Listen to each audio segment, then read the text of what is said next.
Apakah hukum mengeraskan suara ketika berzikir dan berdoa sehabis sholat tersebut?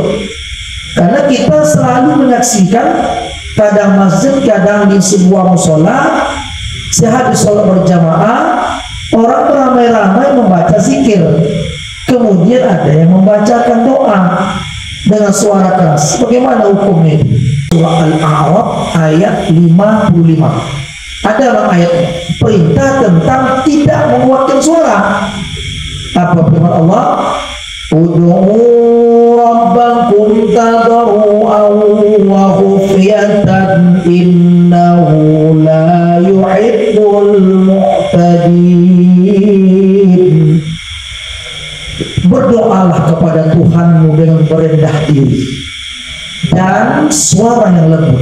Sesungguhnya Allah tidak menyukai orang-orang yang melampaui batas. Kalau dilihat ayat ini jelaslah beri petunjuk agar berdoa itu tidak mengeraskan suara. Inilah dalil orang sekilas Pak dilarangnya kita berdoa kuat. Dalam ayat ini ada juga firman Allah Subhanahu wa taala dengan bunyi wazkur rabbaka fi nafsika tadarru'an wa khifatan wa dunal jahri minal qaul. Masih dalam Quran surah Al-A'raf ayat 205. Dan sebutlah nama Tuhanmu dalam hatimu dengan merendah diri dan rasa takut dan dengan tidak mengeraskan suara. Dua dalil yang tadi tentang doa juga, yang ini zikir dan doa dengan tidak mengeluarkan suara. Jadi lagi-lagi tegas juga beri petunjuk agar tidak mengeraskan suara dalam berzikir. Dalam kitab Jawahirul Bukhari karangan Imam Mustafa Muhammad Imara ada hadis dari Rasulullah SAW. Ini yang berkaitan masih masalah suara rendah, Pak.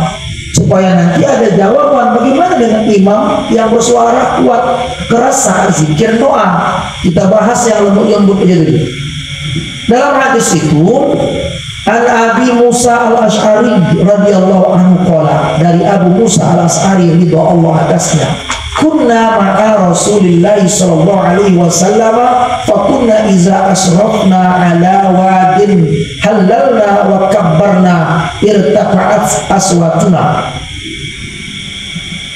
Kami beserta Rasulullah SAW apabila kami membaca tahlil dan takbir dengan suara yang keras, Nabi SAW bersabda, ya ayuhan nas irba'u ala anfusikum fa innakum latada'una summa wala ghaiban innahu ma'akum innahu sami'un qarib. Rasul katakan, wahai sekalian manusia, rendahkanlah suara kamu, karena kamu bukan memanggil yang tuli dan bukan memanggil yang hoi. Sesungguhnya ia beserta kamu, sesungguhnya ia maha mendengar lagi maha mendekat. Imam Syihabuddin Al-Qasalani ketika menjelaskan mengkomentari hadis yang tadi, apa kata dia? Dia petaklik Jawahirul Bukhari, fihi karahiyatu raf'is sauti bidu'ai wa zikri.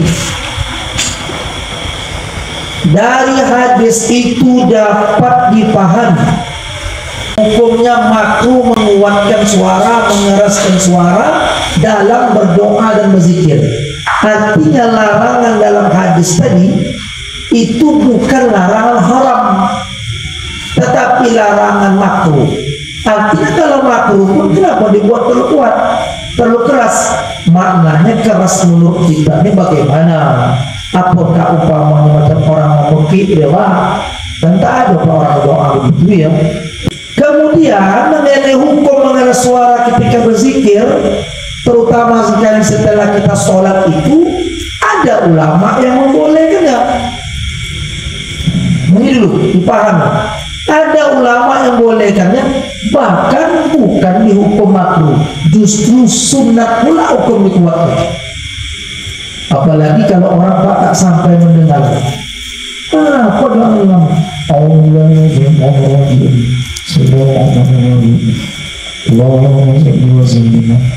Telinga mana? Mau diaminkan kita tak paham apa. Karena apa yang kata imam? Nah, kalau diikut yang tadi, tapi tadi tetap dalil. Nah, jadi diterangkan tentang hal tersebut juga dalam riwayat Bukhari Muslim. Inilah taktimul keranjin orang kalau tak paham ilmu.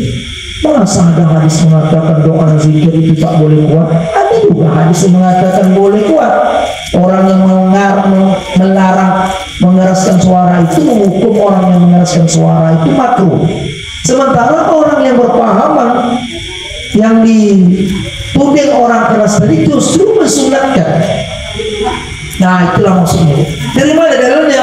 Ini Ibnu Abbasin qala, dari Ibnu Abbas beliau berkata, inna rafas sauti bizikri hina yansarifun nas minal maktubati kana ala adin Nabi sallallahu alaihi wasallam.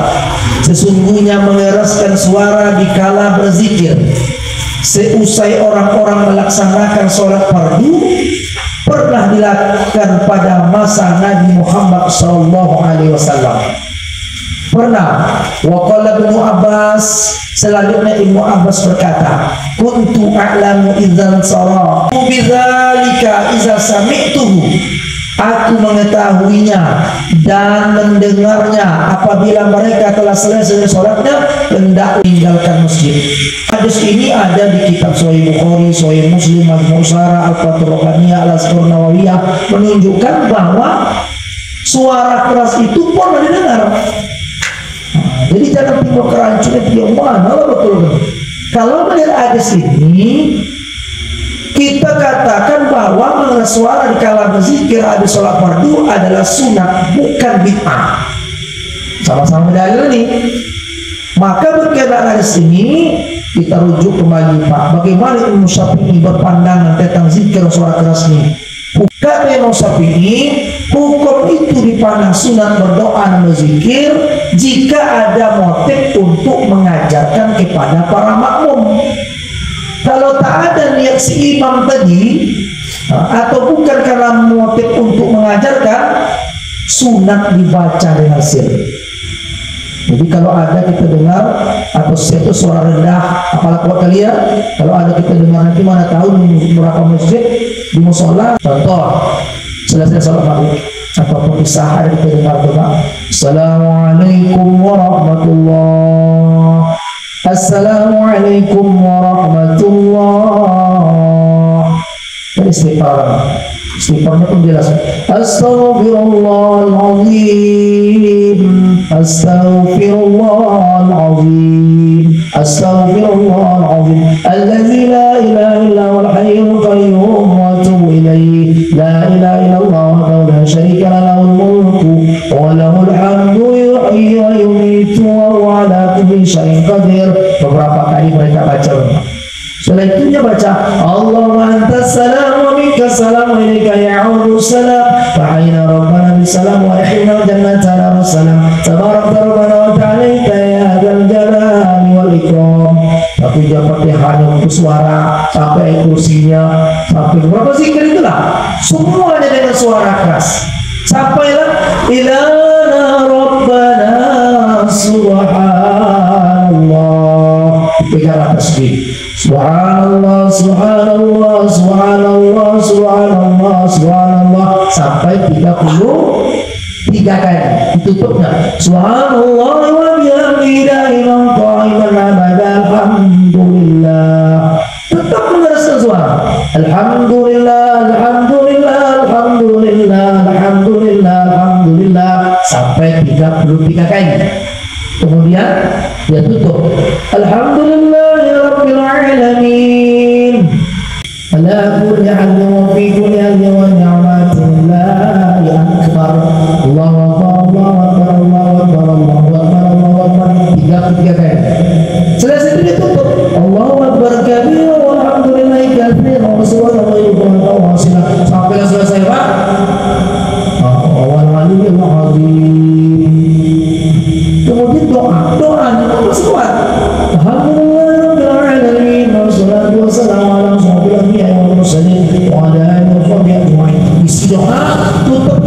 bersuara, subhana rabbika rabbil izzati amma yasifun wa salamun alal mursalin walhamdulillahi rabbil alamin. Itulah persis yang mengeraskan suara. Sini, nah itu. Maka dia kata saya imam di sini Pak, kadang-kadang tak datang atau isya ataupun maghrib. Maka cara itu yang saya lakukan. Kalau tak begitu kan nanti para jamaah ada sebagian yang tak belajar, tak mendengar kajian, akan heran. Apa imam sholat diam? Karena ada masjid itu setelah salam, ya contoh, assalamualaikum warahmatullahi, assalamualaikum warahmatullahi, astagfirullahaladzim, astagfirullahaladzim. Kalau dikuatkan agak Allah Assalamualaikum. Kalau pun diajak ilana rabbana anta subhanallah, imamnya seperti itu, seluruh jamaah pun itu. Alhamdulillah, alhamdulillah. 33 kali juga. Alhamdulillah rabbil alamin la ilaha illallah fi dunya wa ni'ma Allahu akbar. Allah. Nah begitulah Pak. Begitu seterusnya sampai doanya pun dua kemungkinan, ada yang tidak angkat tangan masing-masing, ada juga dia berdoa tapi dia melirihkan doa itu sesuai dengan ayat tadi. Bismillahirrahmanirrahim. Alhamdulillah rabbil alamin wassalatu wassalamu ala asyrofil anbiya'i wal mursalin wa ala alihi washabbihi ajma'in. Dia kenapa dianggapnya kita ini berdoa sama Allah yang Maha Kuasa mendengar, mengapa kuat-kuat doanya? Persis yang memahami itu tadilah mengatakan makruh hukumnya dengan mengeraskan suara. Imam Syafi'i dia katakan memahaminya memang asalnya makruh juga Pak, tapi kalau tidak ada motif untuk mengajarkan. Nah kalau ada niat kita itu sunat bila motifnya mengajarkan makmum. Kalau tidak karena niat mengajar, umpamanya semua orang jemaah yang sudah tahu doa itu, zikir-zikir sudah paham, maka tak perlu dikeluarkan. Sir itu kata Imam Syafi'i justru sunat. Nah, lihat dulu kondisi masjidnya, umpamanya banyak orang pandai, orang imam umpama, atau orang sudah belajar, orang paham lagi dalam merah kita. Nah, maka itu sir tadi. Tapi kalau ada yang nak mengajar, mudah-mudahan sempat nanti, oh ini yang dibaca waktu diam. Tidak pernah pulang. Apa dibaca imam tadi nak? Pertama diam imam itu. Ini Allah subhanallah. Aku rasa tak apa imam dogaknya betul. Nah bukan. Nah itulah keterangan ini diungkapkan oleh Imam Syihabuddin Al-Asqalani, kata dia, wa hamal as-Syafi'i rahimallahu fiha hakahu An-Nawawi rahimallahu hadzal hadis ala annahum ja'aluhu bihi waqtan yasiran li ajli ta'limin sifatil zikri la'annahum dawamu 'alal jahri bihi wal mukhtaru anna al-imam wal ma'muma yukhfiyani zikri illa ihtiyaja ila ta'lim. Imam Syafi'i rahimahullah ta'ala sebagaimana terceritakan Imam Nawawi rahimahullah mempertangguhkan hadis ini bahwasanya mereka, maksud mereka apa siapa? Nabi dan para sahabatnya mengeraskan suaranya dalam zikir sehabis sholat fardu. Itu bersifat temporer karena Nabi tidak selamanya membuat itu keras, dan tidak juga selamanya Nabi semasa hidup mereka ini ceritakan sahabat tidaklah lembut semua. Artinya mereka tidak kontinu, tak berterusan Pak. Ini kok pelan, menjadi kok sedikit. Nabi pun pernah berlaku begitu. Kadang-kadang kuat doa itu dan zikirnya, kadang-kadang nampak sahabat berpaling semua ilai robbana subhanallah. Karena yang didiamkan itu jemaah sudah tahu apa dibaca. Nah itu maksudnya. Makanya karena ada motif mengajarkan sifat zikir tadi, mereka secara kontinu mengeraskan suaranya. Menurut pendapat yang terpilih, imam dan makmum tidak mengeraskan suaranya kecuali bila dipandang perlu untuk mengajarkan hadirin. Ayat Sari Sarah Sahih Bukhari juzuk 2 halaman 130 halaman. Itu dalam keterangan yang disampaikan oleh Imam Syafi'i tadi. Di kitab Al-Um, kitab besar Imam Syafi'i pun senada dengan itu. Yang mana akan dipilih? Apakah mengeraskan, apakah harus sir?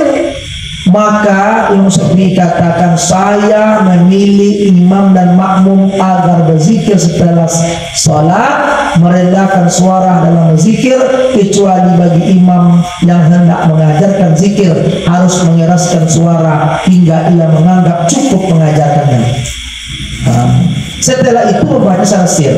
Jadi pertanyaan ini Pak, di kitab Al-Qur'an juzuk 1 110 mungkin boleh kita kuatkan pertengahan tadi. Ilahi Rabbana subhanallah subhanallah subhanallah subhanallah subhanallah subhanallah. Berarti 33 mungkin entah 10 dia baca kuat subhanallah subhanallah subhanallah subhanallah subhanallah subhanallah subhanallah subhanallah. Pasti cukup paham makmum untuk dibaca itu. Alhamdulillah, alhamdulillah, alhamdulillah, alhamdulillah, alhamdulillah, alhamdulillah, alhamdulillah. Itulah yang pertengahan dipilih. Kalau rasanya cukup mereka sudah paham bahwa yang dibaca imam itulah memizikir. Jadi yang mana bapak-bapak atau imam nanti tidak heran kalau ada imam tuh wah itu semuanya dibaca. Berarti dia nak mengajarkan kita itu dibaca. Dia tahu kalau kan share yang tadi orang tak ngerti berapa dibaca. Subhanallah subhanallah. Entah kadang-kadang 20 kadang-kadang 5 orang. Itu. Tapi kalau semua jamaah macam kita yang pernah dengar, bapak kan tahu saya baca subhanallah subhanallah. Bang Izzonya tahu itu 3 Ustaz. Ku baca itu 3. Walaupun Bang Izzonya tadi tak pernah mendengar sebanyak 3 itu. Subhanallah subhanallah subhanallah. Tapi dia sendiri baca itu 3. Walaupun tidak dikeraskan suaranya. Itu maksudnya. Jadi Imam Zainuddin pengarang kitab Fathul Mu'in berfatwa disunatkan berzikir dan berdoa secara sir seusai sholat. Maksudnya hukum sunat membaca zikir dan berdoa secara sir bagi orang yang sholat munfarid sendirian. Kalau sendiri kita tak ada jamaahnya, ya sunnah israr bihali munfaridin. Kalau sholat sendiri munfarid tadi sir aja. Berjamaah makmum imam yang tidak bermaksud mengajarkan, tidak bermaksud pula memperdengarkan doanya supaya diamini mereka. Kalau ada maksud tadi diaminkan kuat lah berdoa tuh. Itulah maksudnya di pembukaan. Jadi jelaslah kesimpulan kita ya. Apa kesimpulan itu? Kesimpulannya pertama, menjaharkan suara ketika berzikir dan berdoa sehabis sholat fardu dalam waktu itu hukumnya makruh, sunat bila dibaca secara sir. Yang kedua, sunat menjaharkannya. Jangan jahar pula. Sunat menjaharkannya bagi imam yang bermaksud mengajarkan kepada makmum.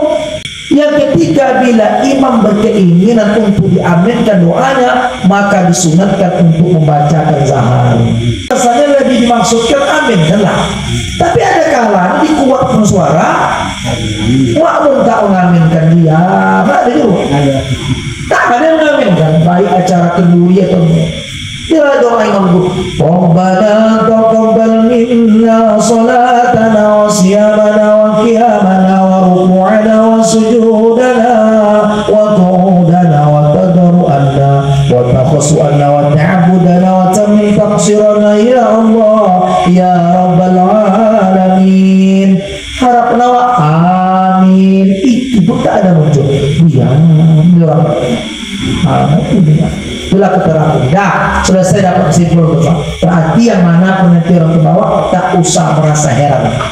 Oh, berarti mengadai imam ini lebih menjaharkan. Kenapa dia jarang? Dia amat tadi mengajarkan sunat hukum yang jarang. Oh, imam ini diam saja, sir saja, karena dia berpahaman bahwa menguatkan itu hukumnya makruh.